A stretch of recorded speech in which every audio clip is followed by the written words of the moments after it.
Assalamualaikum warahmatullahi wabarakatuh dan salam sejahtera. Hari ini saya akan memberikan taklimat penerangan tentang garis panduan anugerah BIM JKR 2023 bagi kategori model reka bentuk BIM terbaik akademik yang disediakan oleh unit BIM JKR. Muka surat kedua adalah isi kandungan. Muka surat ketiga menceritakan tentang pengenalan, iaitu item pertama, pengenalan. Apa itu maksud BIM? BIM adalah satu proses penyediaan, penggunaan dan pengurusan model 3D berinformasi dalam kitah hayat sesebuah pelaksanaan projek di mana model digital ini digunakan oleh pelbagai pihak untuk tujuan tertentu bagi meningkatkan tahap keberkesanan pengurusan aset menyeluruh. Ini adalah definisi BIM mengikut JKR. Rujuk pada Pelan Strategik JKR 2021 hingga 2025, JKR telah menetapkan 50% projek kerajaan yang bernilai lebih 10 juta hendaklah dilaksanakan secara BIM mulai tahun 2021 dengan peningkatan sebanyak 10% sehingga tahun 2025.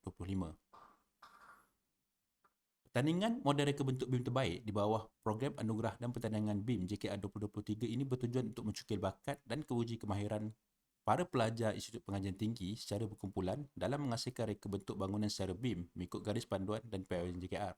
Melalui pertandingan ini, kita harap para pelajar dapat memperolehi ilmu dan juga pendedahan bagaimana BIM dilaksanakan dalam satu-satu projek kerajaan. Seterusnya, kita akan menyediakan graduan yang berkompetensi dalam BIM. Dengan peningkatan sebanyak 10% setiap tahun, peluang bagi projek-projek BIM semakin meningkat dan keperluan bagi mencari orang yang kompeten juga turut meningkat. 2.0 syarat penyertaan. Basically, penyertaan ini terbuka kepada semua pelajar yang sedang mengikuti pengajian sama ada di peringkat sijil, diploma atau sarjana muda, yang ini degree lah, di dalam mana-mana institut pengajian tinggi awam mahupun swasta secara berkumpulan. Bila kita sebut institut ni, setiap institut boleh menghantar satu kumpulan atau tak lebih daripada 3 kumpulan dengan melengkapkan borang penyertaan lah. Setiap kampus kita kira sebagai institut. Setiap kampus cawangan dikira sebagai entiti yang berbeza. Ini bermaksud sebagai contoh kalau UiTM Shah Alam, UiTM dia ada banyak kampus. Kita ada UiTM Shah Alam, Puncak Alam, ada UiTM di Perlis dan sebagainya. Tiap-tiap UiTM ni diiktiraf sebagai institut yang berbeza, maka tiap-tiap UiTM ni boleh menghantar up to 3 kumpulan lah. Begitu juga dengan ILP, KKTM yang memiliki banyak cawangan tadi. So mereka ni semua diiktiraf sebagai entiti yang berbeza dan tiap-tiap institut ini tadi boleh menghantar tidak melebihi 3 kumpulan. Okay. Setiap kumpulan pula boleh diwakili oleh 5 pelajar maksima dan perlu menyiapkan semua tugasan seperti yang ditetapkan dalam Klausa 4.0. Setiap penyertaan pula perlu menamakan seorang pensyarah sebagai fasilitator bagi setiap kumpulan. Bagi fasilitator ini, dia boleh menjadi satu fasilitator kepada 3 kumpulan tadi atau tiap-tiap kumpulan memiliki fasilitator yang berbeza-beza. So, tiada penetapan bahawa seorang pensyarah hanya boleh menjadi fasilitator kepada satu kumpulan. So, mereka boleh ada satu pensyarah, fasilitator kepada 3 kumpulan pun. So, tiada isu tentang fasilitator lah. Tarikh tutup pertandingan adalah pada 1 September 2023, namun kita galakkan peserta untuk mendaftar awal. Bila disebut tarikh tutup pertandingan ni, makna pada 1 September 2023, semua deliverables hendaklah dikemukakan. Itu semua deliverables dalam klausa 5 ni hendaklah dihantar pada atau sebelum 1 September 2023 lah. Penilaian awal akan kita laksanakan oleh para panel dan kita akan pilih hanya 10 kumpulan yang terbaik untuk pergi ke peringkat akhir. 10 kumpulan terbaik ini pula akan dikendaki untuk membentangkan model reka bentuk masing-masing pada 24 Oktober 2023 di kampus UiTM Shah Alam untuk penentuan pemenang. So, keputusan juri adalah muktamad, sebarang rayuan dan matah tidak akan dipertimbangkan. Penyampaian hadiah pula akan dilaksanakan kepada para pemenang pada 25 hari bulan Oktober 2023, iaitu pada hari malam gala dinner. Kita ada gala dinner. So, penyampaian hadiah akan diadakan pada gala dinner tersebut. Segala kos untuk menyertai pertandingan ini termasuk dari segi peralatan adalah ditanggungjawab peserta. So, penganjur tidak bertanggungjawab terhadap sebarang kos, kerosakan atau kerugian yang disebabkan atau dipercayai sebagai sebabnya atau dikaitkan dengan penyertaan pertandingan ini. Okay. Penganjur juga tidak akan bertanggungjawab jika terdapat sebarang tuntutan daripada pihak ketiga atas alasan pelanggaran hak cipta. Sebagai contoh, model yang dibangunkan ni adalah diambil daripada orang lain. So, kalau orang tu mengambil tindakan kerana penggunaan hak cipta, penganjur tidak akan bertanggungjawab. So pastikan model ni original. Semua fail model, laporan video atau dokumen perlu dikemukakan yang dikemukakan dalam pertandingan ini akan menjadi hak milik penganjur. Penganjur pula berhak menggunakan semula bahan-bahan pertandingan dalam apa jua bentuk atau media atau medium tempatan atau luar negara tanpa sebarang notis atau pembayaran apa-apa royalti kepada peserta. Dengan menyertai pertandingan ini, para peserta dianggap telah membaca, memahami dan bersetuju untuk terikat dengan terma dan syarat.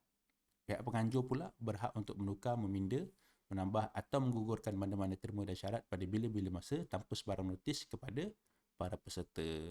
Namun begitu, kita harap peserta boleh mendaftar awal. Jangan daftar satu September kalau boleh daripada awal sikit lah. Sekarang ni pada hari video ni dirakam adalah 14 hari bulan 5. So daftar cepat-cepat supaya kita ada maklumat email dan nombor telefon. Jika terdapat sebarang pindaan ke apa, kita akan cuba untuk hubungi. Kalau kita dah ada maklumat lah siapa peserta. 3.0 keperluan komputer dan perisian. Pertama sekali, peserta hendaklah ada komputer sendirilah, dan komputer ni mesti mampu untuk membawa perisian BIM Autodesk. Okay. Perisian yang kita akan pakai hanyalah Revit 2023 bagi model reka bentuk bangunan, Civil 3D 2023 bagi kerja-kerja civil, dan juga Navis Workmanage 2023 bagi tujuan koordinasi, design review dan juga clash analysis. So ketiga-tiga perisian ni adalah yang wajib diguna pakai. Penggunaan perisian-perisian lain tidak diterima dalam pertandingan ini. Skop tugasan. Skop tugasan ni sebenarnya agak mudah. So setiap kumpulan hendaklah mereka bentuk satu premise quarters berkembar 4 tingkat yang mengandungi 8 unit. Yang mengandungi skop-skop arkitek, struktur, mechanical, electrical dan civil. So dengan kata lainnya, kena buat 8 unit rumah quarters. Satu tingkat ada 2 unit lah, pasal bangunan ni 4 tingkat. Okay. Yang keduanya ialah model reka bentuk ni hendaklah menggunakan perisian BIM yang disebut di atas tadi sehingga ke tahap LOD 200, level of development 200 lah. So kalau kita lihat piawaian JKR, kerana kita merujuk juga pada piawaian JKR, LOD 200 ni kita consider sebagai preliminary design. Okay. Penyediaan reka bentuk ni hendaklah mematuhi keperluan reka bentuk dan juga anggaran kos yang ditetapkan dalam Klausa 4.1, nanti kita akan tengok sampai 4.4. So quarters ni mestilah satu bangunan yang memiliki susunan atur satu kediaman yang kondusif. Maknanya selesa lah yang untuk diduduki oleh sebuah keluarga. Reka bentuk ni hendaklah mengambil kira faktor kelestarian dan juga kemampanan ekonomik serta kos pembinaan yang optimum. So kita nak tengok satu design yang kondusif, selesa untuk orang duduk. Kita ambil kira tentang green ni semua, kelestarian, macam mana kita nak bina dengan lebih cepat. Mungkin kaedah pembinaan. Kita nak tengok model ni menunjukkan kreativiti anda. Okay. Model reka bentuk ni pula hanya perlu menunjukkan reka bentuk yang munasabah mengikut fungsi yang ditetapkan tanpa pembuktian kepada pengiraan kejuruteraan. So item ni tadi, so kita nak jelaskan yang ini yang banyak orang tanya. Apa yang dimasukkan sini ialah kita hanya perlu sediakan satu reka bentuk yang logik. Tak perlulah buat dia punya calculation. Sebagai contoh, kolom. So size kolom ni tak perlulah kita masuk dalam software analisis nak tahu berapa size kolom, berapa size beam. Tak perlu. Yang perlu adalah size tadi tu untuk bangunan 4 tingkat bersesuaian. Sebagai contoh, kalaulah size kolom ni 2 meter kali 2 meter, tak logik lah. Bangunan ni bangunan 4 tingkat je. Kenapa nak buat size kolom sebagai tu punya besar kan? So kecil bersesuaian dengan bangunan 4 tingkat tadi. So, tapi tak perlulah buktikan kenapa nak pakai size 500 kali 500 ke 600 kali 500 ke kan. So tak perlulah. So as long as okay, kita pun tahu within the right range, bangunan 4 tingkat biasanya size kolom, size beam ni berapa, kita akan terima. Ataupun Swiss nak kena kira berapa loading kan, sebelum trip pun tak payah. Tak perlu nak buat single line diagram data nak kira, tak perlu. Yang kita nak tengok daripada Swiss yang ditaruh ada conduit all the way sampai ke bilik utility. Nampak? Itu saja kita nak.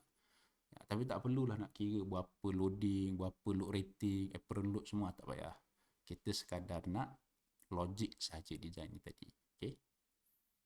Kedudukan switch pun sama jugalah. Pastikan logik lah. Janganlah tak tinggi switch 2 meter.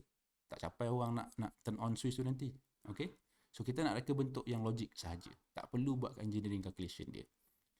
Okay. Bagi E pula, model reka bentuk ni hendaklah dibangunkan memenuhi kualiti dan integriti model yang ditetapkan dalam garis panduan dan piawaian JKR. So kita boleh rujuk garis panduan dan piawaian JKR supaya anda faham macam mana model BIM ni dibangunkan.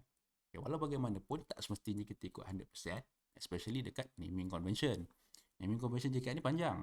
So tak perlu pun boleh buat naming convention sendiri asalkan ada consistency dan seragam. Tapi kalau nak ikut JKR pun tiada masalah. Okay. Reka bentuk yang dihasilkan pula hendaklah melalui proses kajian reka bentuk atau design review. Okay. Maksud design review ni sebagai contoh, tengah-tengah ruang tamu takkan ada kolom kan. Tak cantik lah. So, lalulah design review sikit supaya kita tak nampak design kita ni pelik. Odd lah. Okay. Dan juga mestilah telah clash free lah. Itu kita dah buat clash analysis untuk pastikan kita punya reka bentuk clash free. Okay. Sebagai panduan, kita boleh rujuk dokumen-dokumen JKR. Ada 3 pautan ni, anda boleh klik dan anda boleh baca lah untuk jadikan rujukan. Okay. 4.1, masuk kita punya klosa ni tadi, pematuhan keluasan ruang dan jenis kemasan. Yang ini wajib dipatuhi. Peserta kena menghasilkan reka bentuk mengikut yang ini secara minimalnya. Okay. Sebagai contoh, anda kena bangunkan 12 ruang. Pastikan 12 bilik ni ada. Daripada bilik air 1, 2, bilik tidur sampai 3, dapur, foyer, balcony. Ke semua ruang-ruang ni mesti ada. Dan saiz minimal ruang-ruang ni, ini kena ada. So, kalau kita nak 4 meter persegi, kena hasilkan 4 meter persegi. Kalau buat 3.5, kita tolak markah. Tapi kalau buat lebih besar, tiada masalah. Kita tak tolak markah pada keluasan, tapi mungkin markah kena tolak pada kos lah. Kerana kita ada anggaran. Kita dah anggarkan 113 meter persegi bagi sebuah unit. So, kita ada 8 unit tadi. So, kali 8. Tambah pula, kita ada 272 meter persegi bagi ruang-ruang lain. Tangga, apron, laluan dan sebagainya. Okay. Kita dah bagi satu anggaran berapa keluasan yang kerajaan jangka atau unit BIM jangka lah. Saiz model ni akan berlaku. Begitu juga dengan kemasan. Inilah kemasan yang kita beri. So, minima dia mesti kena ikut yang ni. Tapi kalau kita tengok sebagai contoh kemasan lantai city ni, dia kata petunjuk dia adalah satu tile jubin 300 x 300. So, satu kaki ke satu kaki lah. Dengan ketebalan 10 mm. Jadi, non-slip dan dia juga kalis air, waterproof. Sehingga paras 300 mm. So, tinggi dia 300 mm je. Tapi kat bilik air, biasakan dia punya tile tinggi, lebih tinggi daripada 300 mm. So, mesti ikut yang ini secara minimanya 300. Dan indikatif dia, boleh pergi lebih lah, tak ada masalah. Okay. Dari situ kita nak uji juga. Walaupun kita nak minimum 300, anda tahu logik tile kat bilik air tinggi kan. Okay. So these are the things. Pastikan anda hasilkan semua ruang ni. Ini wajib buat.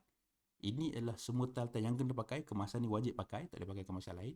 Tapi at minimum ketinggian dan sebagainya, boleh ikut yang ini atau guna logik anda untuk hasilkan yang lebih baik. Okay. Keperluan reka bentuk tambahan pula.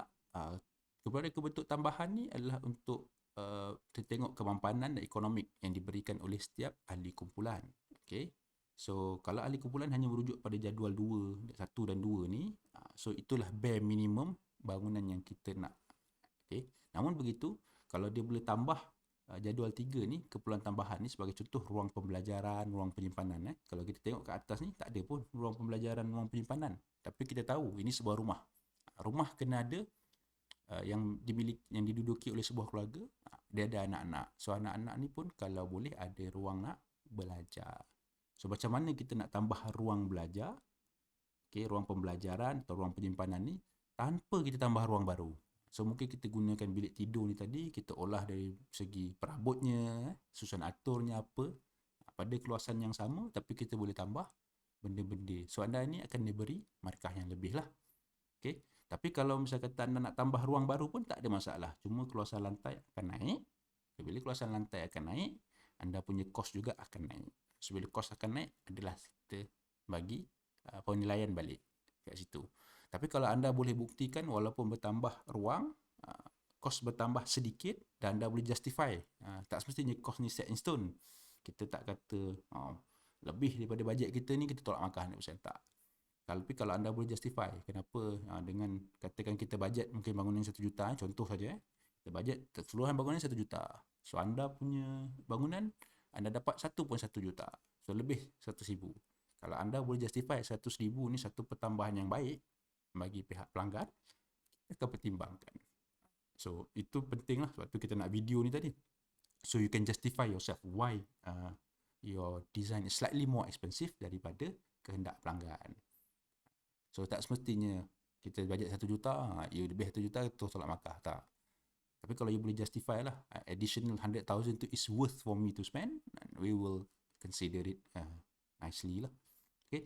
So ketiga-tiga ruang tambahan ni, ruang pembelajaran, penyimpanan dan juga aspek kemampanan dan kelestarian sebagai contoh, tadilah kita kata tambah solar panel. Solar panel ni mahal. So mungkin disebabkan tambah solar panel, bangunan jadi mahal sikit. Tapi you boleh buktikan, okay, kalau pakai solar panel, jimat elektrik jangka masa panjang, cost maintenance akan jatuh, sebagainya kan. So walaupun initial investment tu slightly higher, menyebabkan bangunan you lebih mahal sedikit, tapi kalau you boleh buktikan kepada juri bahawa design ni lebih baik, well, kita akan beri pertimbangan yang sangat baik. Okay? Pertimbangan yang sangat baik. So boleh pakailah sekali nak pakai IBS ke, nak pakai modular system ke, nak buat rainwater harvesting system ke, atau nak buat in such a way bangunan ni senang nak maintain. So aspek-aspek ni ada markah dia. Okay. Perincian kos peralatan dan kekalapan pembangunan. So ini sahaja yang kita nak harga. Harga simen, harga tile, harga konduit ni tak payah cari pun tak apa. Yang kita nak hanyalah anggaran kos peralatan dan kelengkapan kediaman. Sebagai contoh, kita nak set meja makan, okay, set bilik tidur, ruang tamu, almari, kabinet, sinki, mangkuk tandas dan lain-lain lah. So sebagai contoh, set meja makan ni, anda pergi laman web IKEA sebagai contoh. Anda tengok set meja makan IKEA, berapa harga, anda modelkan lebih kurang mirip kepada reka bentuk tu tadi yang anda jumpa. Kemudian, anda taruh harganya serta URL lah, beritahu ni memang IKEA punya produk. So anda akan beli daripada IKEA, akan screen capture lah brochure dia, letakkan dekat dalam kita menjustifikasi harga ni tadi. Harga ni sekian-sekian. So di situ anda dapat anggaran harga. So pastikan anda letak URL IKEA jugalah kalau boleh. Okay. Begitu juga dengan lain-lain ni. So ini saja yang kita nak. Perangkap lantai termasuk pintu dan tingkap. Okay. Yang lain-lain tak perlu. Bagi kerja-kerja elektrikal dan mekanikal pula, kita hanya lampu, kipas, soket, switch serta penyaman udara sahaja. So this is the bare minimum yang kita nak. Tapi kalau anda rajin nak cari lebih supaya nak justify harga anda, tidak ada masalah. But at bare minimum, ini kena cari, yang ini kena lengkapkan lah dalam description nanti. Pastikan informasi tentang harga ni wujud pada model. Okay. Anggaran kos bangunan. So cara kita nak tahu kos bangunan tadi, so berapa keluasan pembinaan anda ni, bare minimum 113. Okay, anda kena patuhi 113 ni tambah 272. Okay, 113 kali 8 So 113 kali 8 tambah 272, anda dapat berapa jumlah keluasan, kalikan dengan RM1,500. Itulah anggaran kos bangunan. Kerja bangunan So daripada situ 15% daripada kos kerja bangunan tu adalah untuk kerja mechanical, 30% kos electrical, 10% kos kerja asas dan cerucuk, 15% kos perabot mudah alih, 10% perabot tidak alih, 30% kerja civil. Civil ni jalan, parking dan sebagainya. So sebagai contoh lah, katakan lepas anda kira-kira keluasan tadi, anda dapat nilai bangunan 1 juta. Kerja mekanikal kan 150,000, elektrikal 300,000, asas cerucuk 10,000, perabot mudah alih 150, perabot tidak alih 100,000, manakala kerja civil 300,000. So total projek anda akan jadi lebih kurang dalam 2.1 juta. Buat that is the range lah. So anda kena kira lah sini. Okey, perabot mudah alih ialah perabot yang boleh alih. Meja dan sebagainya yang tak kekal, kita boleh alihkan dengan mudah lah. Bagi perabot tidak alih pula, kita macam built-in cabinet, tak alih lah tu. Dia susah untuk dialih. So perabot mudah alih ni, pastikan anda modelkan sebagai furniture, manakala perabot tidak alih, anda akan modelkan sebagai case work. Okay? So dua kategori family yang berbeza lah. Deliverables pula, anda hanya perlu buat up to LOD 200 saja, tak payah buat detailing. Okay. Bagi disiplin arkitek, struktur, mechanical dan electrical dalam format RVT. So tolong rujuk lampiran A nanti. Bagi kerja-kerja civil pula, mesti LOD 200 dalam format DWG Civil 3D. Okay. Kemudian anda kena ada file model terkoordinasi atau coordinated model dalam format NWF NWD. Manakala perlu ada laporan lah design review dan crash analysis dalam bentuk PDF. Anda juga boleh sediakan slide pembentangan maksimum 10 slide dan video maksimum 2 minit untuk bagi penerangan ringkas atau justification lah. Kadang-kadang bangunan anda ni melebihi sedikit daripada apa yang kita jangka.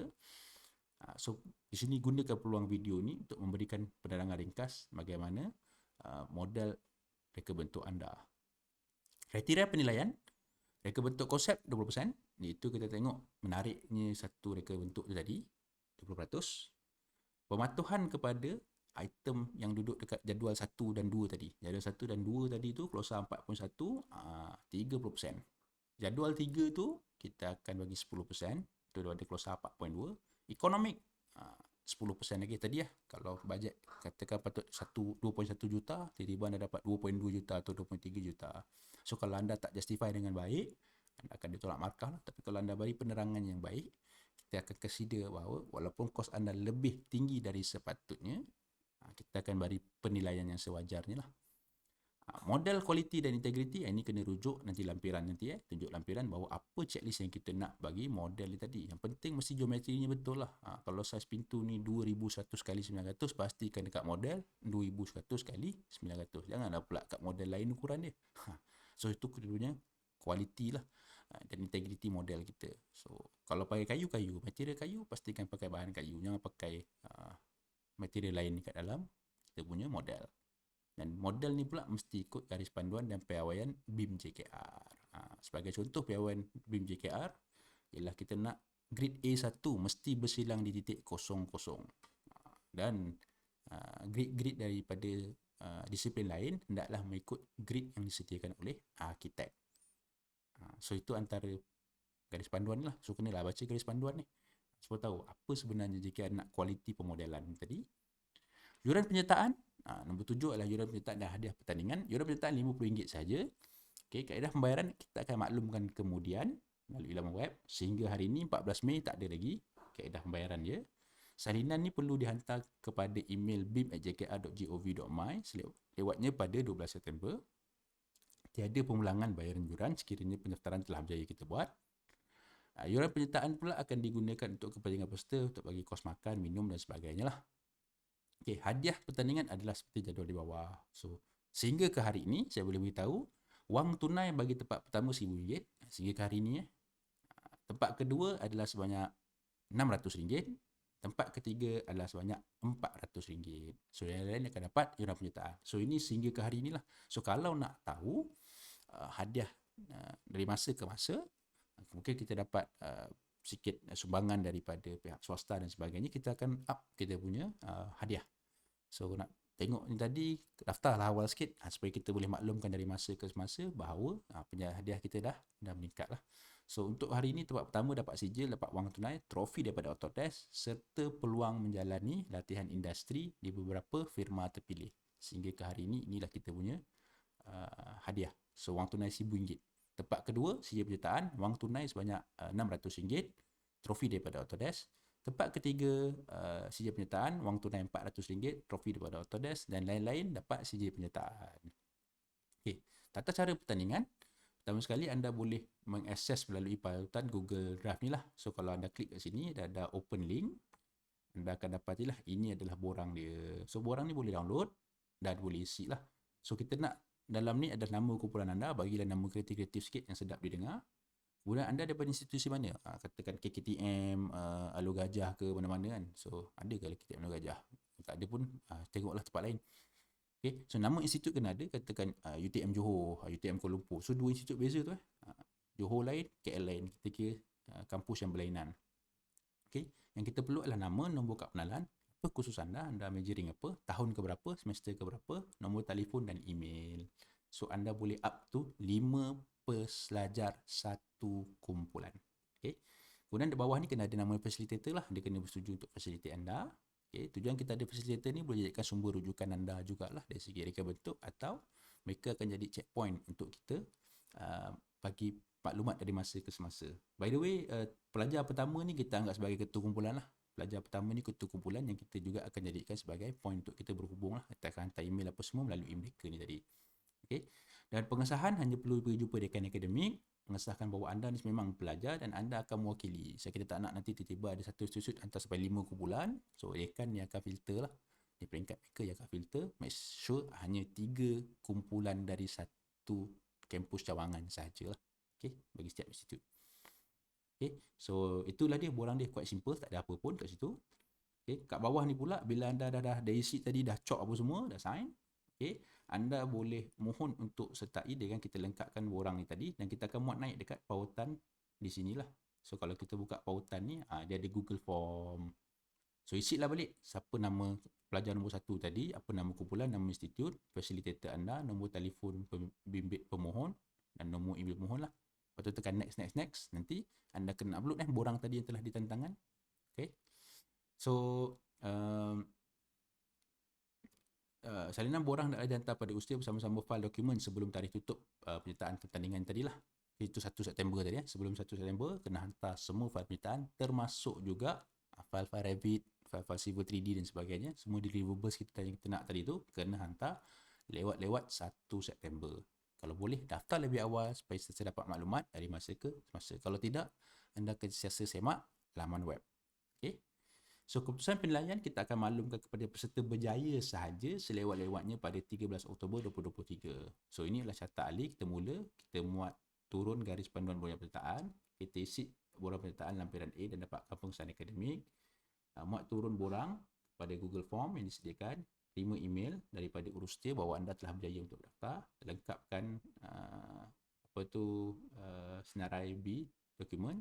Kemudian muat naik melalui pautan Google Drive tadi tu. So, isi form kita tadilah. Okay. Kalau ada sebarang pertanyaan, anda boleh hubungi unit BIM, Urustia Anugerah BIM JKR tadi pada email dan nombor telefon di sini. Okay, anda boleh hubungi di situ. Mari kita tengok lampiran A. So, lampiran A bagi model civil, anda hanya perlu lakukan 3 kerja saja, iaitu anda hanya perlu sediakan, inilah skop dia. Keadaan tapak sedia ada atau existing ground yang dibangunkan daripada data survey yang betul. Data survey akan dibekalkan kepada anda dalam format DWG. So, kalau anda mendaftar, anda akan dapat. Kalau tidak, anda kena buat pautan barulah. Kita akan bagi satu pautan dan anda akan dapat format pelan ukur ni tadi. Dan pastikanlah anda buat dengan betul lah. Make sure geolocation semua betul. Anda kena buat kerja-kerja tanah, earthwork, yang dibangunkan mengikut model reka bentuk yang betul. So, earthwork ni kita nak ada kerja-kerja tanah lah. Dan hanya dalaman sahaja. Jalan dalaman saja. That's it. So, jalan dalaman ni, dia ada jalan, signboard sikit, tunjuklah ada signboard. Kemudian ada lane marking lah. So, kalau ada parking kan, parking kena ada size dia, tunjuk lane parking. Dan kena ada perabot jalan lah yang diperlukan. Kalau ada curb, kena pakai curb dan sebagainya lah. So, kalau nak tahu macam mana reka bentuk jalan dalam, boleh tengok institut masing-masing lah, macam mana jalan tu reka bentuk. Okay.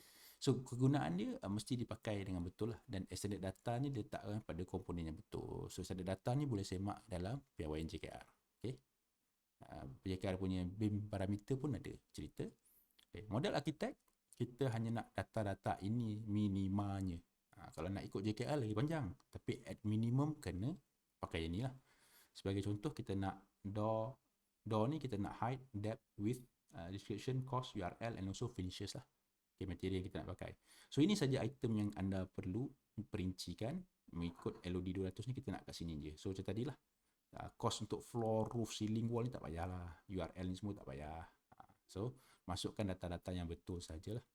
Jadi, saya kata tadi, perabot boleh alih, mesti pakai family category. Furniture, bagi perabot tidak alih, family category, casework. Okay. Jadual pula anda dah diasingkan. Jadual ruang, kena buat jatuh jadual ruang. Okay. Yang ada parameter nama, aras, jenis keluasan, kemasan dan kos per ruang. Okay. Jadual peralatan dan kelengkapan kediaman mengandungi parameter nama, bilangan dan kos peralatan. Kita rujuk jadual 4. Macam mana jadual 4 tu nak buat. Okay. Kos anggaran bangunan rujuk jadual 5. Jadual parameter komponen mengikut kategori mengandungi maklumat kuantiti bahan. Mesti ada. Serta jadual bahan dan kemasan siling, lantai dan dinding mengandungi parameter kod kemasan dan keterangan. Rujuk jadual 2 tadilah. So, kena hasilkan lukisan lah yang betul. Pastikan kita ada floor plan, kita ada ceiling plan dan sebagainya. Okay. Mesti ada paparan floor plan, ceiling plan, elevation dan section. Untuk legend kena ada kod petunjuk ruang. Untuk sheets kena ada lukisan ceiling plan, elevation section mengandungi tag dan annotation lah. Kena annotate dimensi dia, kemasan dan sebagainya. Serta kod petunjuk ruang atau legend serta kod kemasan dalam keterangan schedule lah kita nak dalam ni. Okay. So, boleh tengok lampiran daripada JKR, bagaimana JKR nak satu-satu lukisan tu dihasilkan. Bagi model struktur, memadai hanya ini sahaja, tak ada kos. Nampak? Tak payah ada. So, kalau ada kolom, foundation dan sebagainya, parameter ni mesti mengikut kategori kuantiti dan geometri di atas tadi lah. Mesti ada jadual-jadual mengikut kategori di atas mengandungi maklumat geometri, jadual parameter yang mengandungi maklumat kuantiti bahan. Dari segi view, kita nak paparan struktur plan 3D, termasuk analytical 3D view dan elevation. Legend tak perlu. Sheets, lukisan susun aktor atau plan kunci foundation, column, beam dan slab yang mengandungi tag dan annotation sahaja. So kalau ada beam, mesti nampak beam tag lah. Kalau column, nampak column tag. Model electrical, model electrical ni, ini saja yang kita nak, dan yang kita nak cost hanya 4 ni sajalah. Lighting fixture, lighting devices, electrical fixture, electrical equipment. So ini saja yang dah perlu bagi perincian cost sedikit. Perincian electrical equipment tadi pun tak semua. Tapi kalau anda nak cari lebih, tidak salah. Sebagai contoh, rumah ada fridge kan. So kita tak minta fridge tadi. Tapi kalau nak taruh harga fridge, jadi masalah. Yang kita galakkanlah itu nampak anda berusaha lebih baik. Jadual, kena ada jadual lukisan, jadual kuantiti komponen, jadual technical data, paparan floor plan, ceiling plan, section elevation. Yang penting simbol tadi. Kalau Swiss, pasti kalau anda pakai simbol Swiss. Kalau soket, pakailah simbol soket. So pastikan simbol ni betul. Yang ada dekat dalam Revit by default tu simbol negara lain, Amerika. Kita tak pakai simbol tu. Kita Malaysia ada simbol kita sendiri. So pastikan dah pakai simbol yang betul lah. Untuk sheets kena ada jadual lukisan, floor plan, ceiling plan, elevation section. Dan juga simbol komponen, legend dan sebagainya lah. So anda boleh baca sini. Untuk mechanical, kita nak tengok kalau ada fire alarm, kalau perlu pada fire alarm devices, pipe, insulator, fitting dan sebagainya. Sama juga, kita nak jadual lukisan, jadual kuantiti komponen, jadual technical data, paparan, floor plan, ceiling plan, 3D view, schematic, section dan elevation. Simbol komponen ini beza sikit lah, dia nak 3D view schematic. So, tunjuk daripada tangki macam ni turun sampai lah ke bawah. Dan kalau anda perasan tadi tak ada pun kita minta tangki kat atas kan. Tak beritahu pun kena cari tangki.